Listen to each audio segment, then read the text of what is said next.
This is Regina. In the heart of Saskatchewan's land of living skies, a winter mystery unfolds. It captivates both scientists and locals alike. At its center is Wascana Lake, named from the Cree word OSKANA. The lake was created over a century ago, part of a vision to transform Regina into a model city with a network of lush parks and green spaces. Today, the park is a beloved destination for recreation and home to a diverse array of wildlife.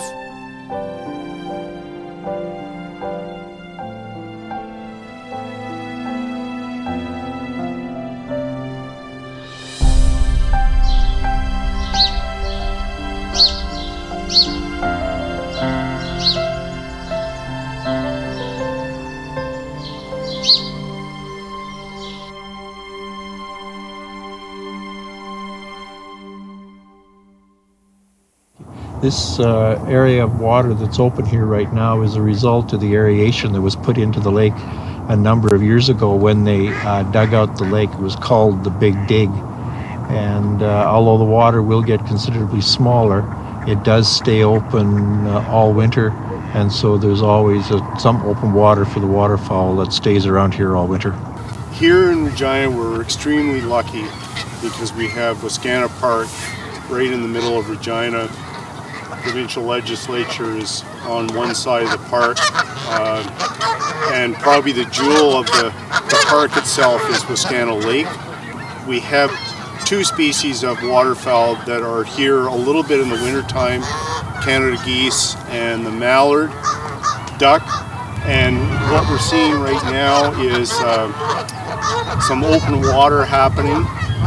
This water is open all year round because of aeration, even in the winter. Although if it turns to minus 30, those patches of open water will completely freeze over. But generally speaking, we have open water here in the winter time, and that's what the Canada geese and the mallards are looking for. Sometimes you can see other geese here on the lake as well.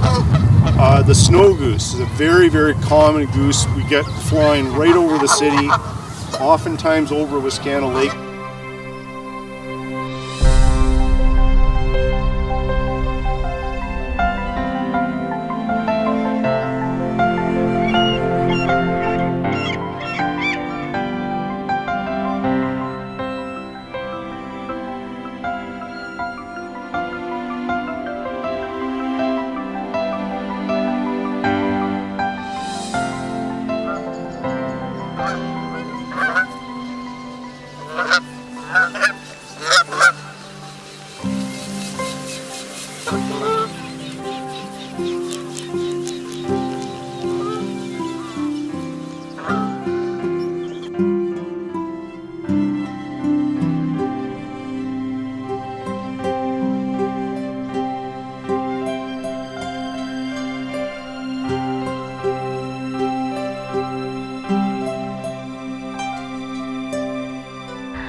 As winter approaches, many birds in Saskatchewan follow an ancient instinct.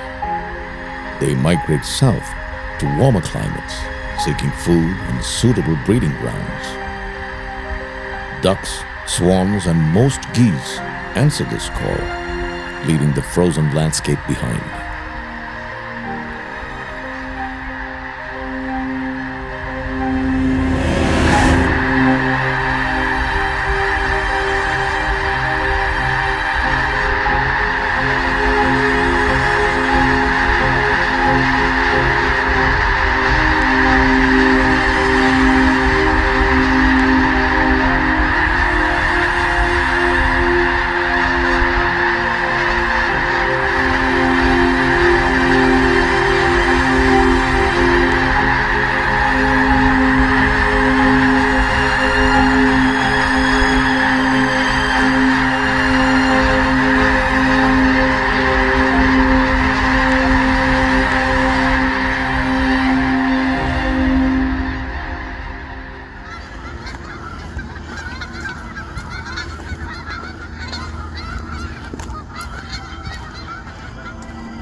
But some birds choose to stay.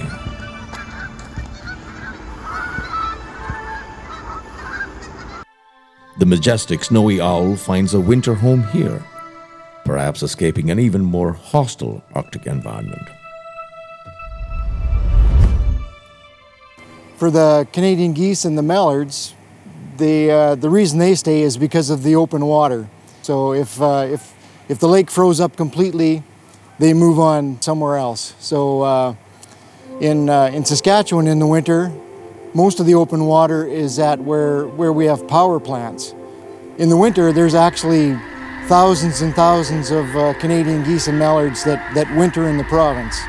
And of course, there's many hundreds of thousands more that go south down to the southern United States and places like that. Because there's so many geese here, in the past they used to band a lot of them and then and ship the young birds up to Cumberland House just to try and get them to come back and nest in an area different from here, because there was just too many geese in the park. And so the people that are looking at them here are in touch with biologists there, and they're just comparing, how long the birds live, are they coming back to the same places, just things like that. Nobody escapes the watchful eye of the hungry predator.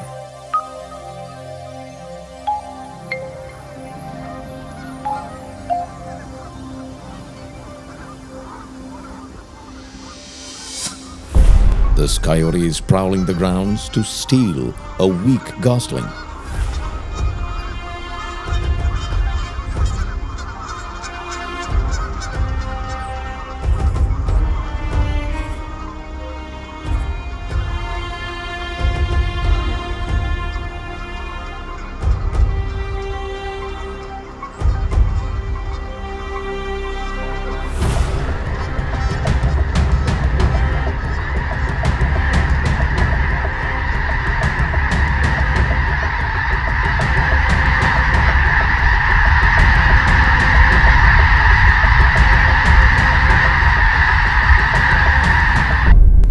We'll have to bid farewell to our unlucky coyote friend for now.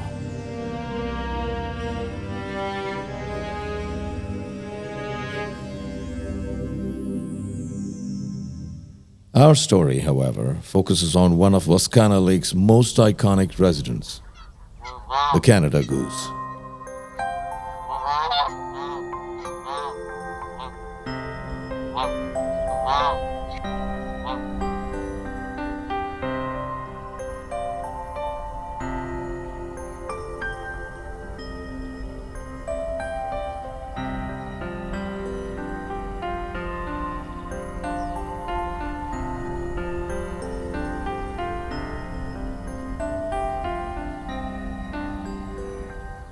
These birds are more than just a familiar sight.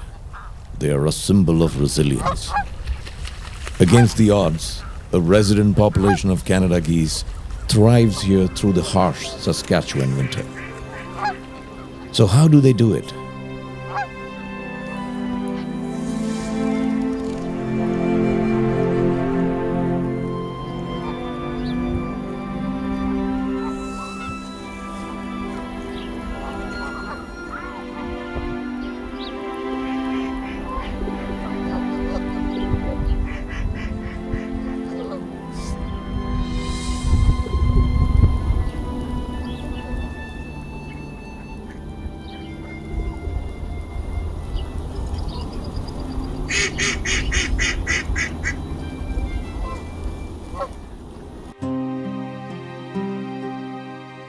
As summer fades, Wascana Lake transforms. The warm sun gives way to a winter wonderland.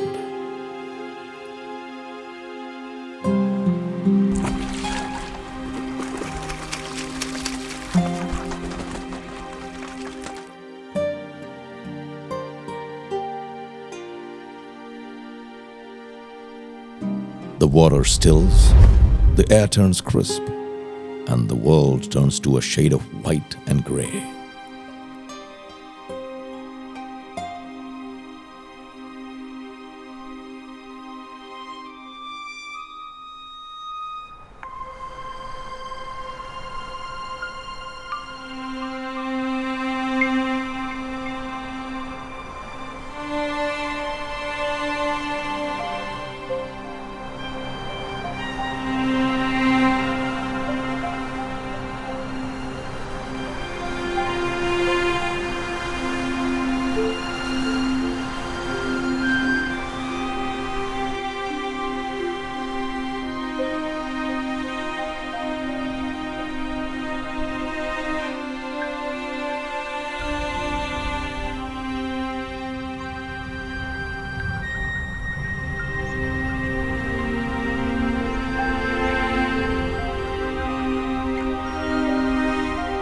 Despite the harsh winter climate of Regina, the Canada geese at Wascana Lake managed to thrive. Facing the fury of nature, these birds endure a great deal of suffering, day and night, rain or shine.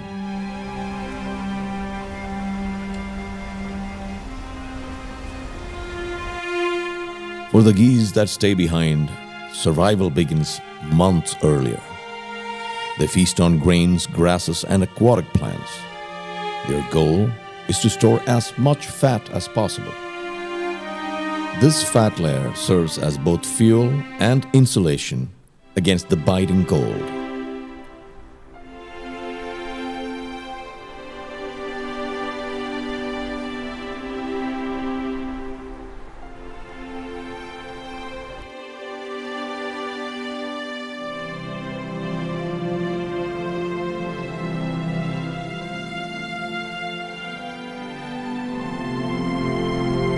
Even when the lake's surface freezes, the geese can still find food. They are skilled divers, searching for aquatic plants and invertebrates beneath the ice.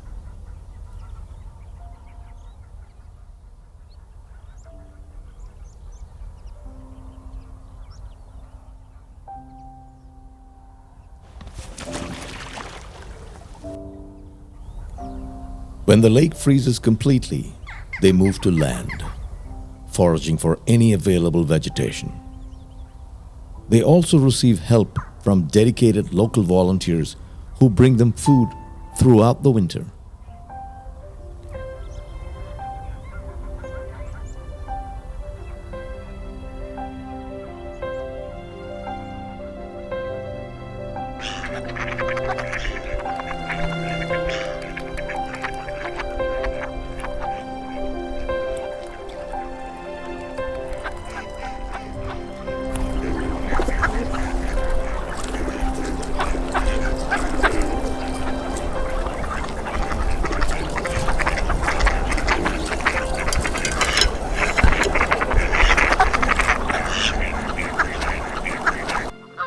The Canada goose is often confused with the smaller cackling goose, which has a distinctly shorter neck.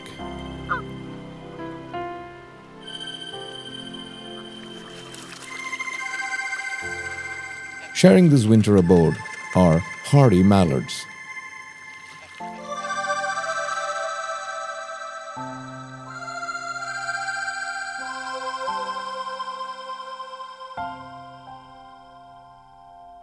And for the past few years, a lone wood duck has also stayed behind.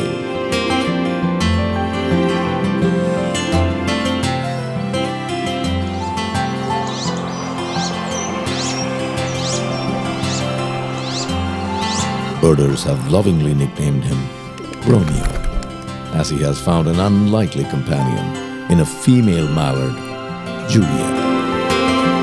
Such a pairing is a rare sight in nature.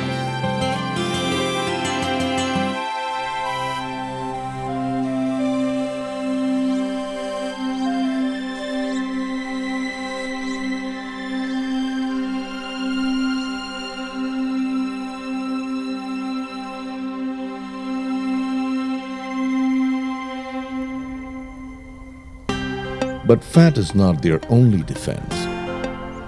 Geese have a remarkable double layer of feathers. The outer layer is waterproof, while the soft inner down traps a layer of warm air against their bodies. By fluffing their feathers, they increase this insulating air pocket.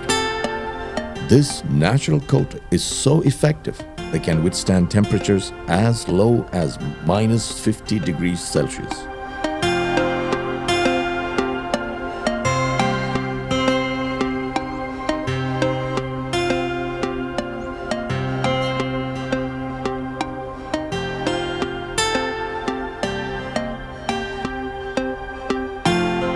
When the cold becomes extreme, they huddle together.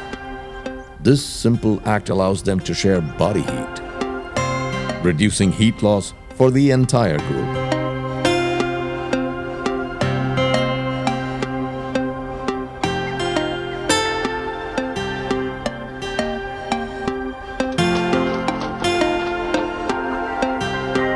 Their legs and feet have special adaptations as well. They often stand on one leg, tucking the other into their warm feathers to conserve heat.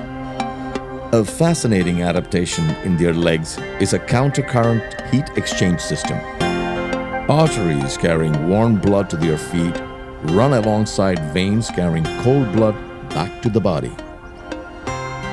The warm arterial blood heats the cold venous blood, preventing the goose's core temperature from dropping. Despite these incredible adaptations, the winter is unforgiving. But eventually, the days grow longer and the ice begins to melt. The returning migratory geese rejoin the flock.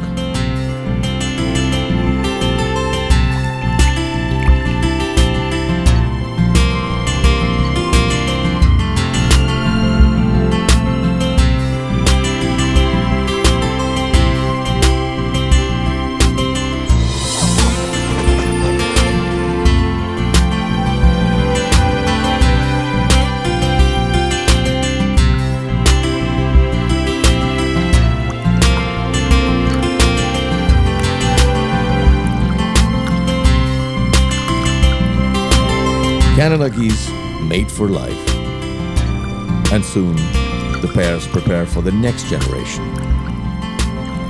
The cycle of life continues.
Migration is hard, so these birds can stay here, and if they can survive the cold weather, then they have an advantage because they don't face all the dangers that are found during migration.